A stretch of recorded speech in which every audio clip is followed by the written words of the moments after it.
Kami telah sampai di Jabal Rahmah, di mana tempat ini adalah merupakan tempat bertemunya Adam dan Hawa yang dipertemukan oleh Allah Subhanahu wa taala, yang di sini dimohonkan kepada kita semua untuk meminta kepada Allah agar kita dipertemukan kepada jodohnya bagi siapa-siapa yang belum.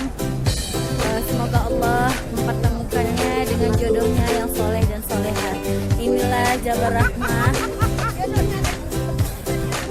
Inilah dia kondisi Jabal Rahmah pada hari ini, yang selalu meminta kepada Allah agar kita semua mendapatkan keluarga yang soleh dan solehah, beserta zuriat-zuriat kita mendapatkan jodoh nantinya yang soleh dan solehah.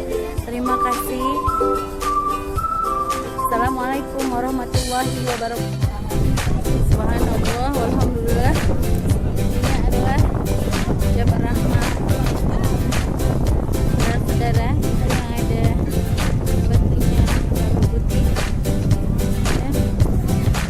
Tuh nampak. Doa bagi siapa-siapa yang ingin menemukan jodohnya, dan bagi yang telah menitipkan doa kepada saya, insyaallah telah saya doakan ini, semoga dikabulkan oleh Allah Subhanahu wa taala.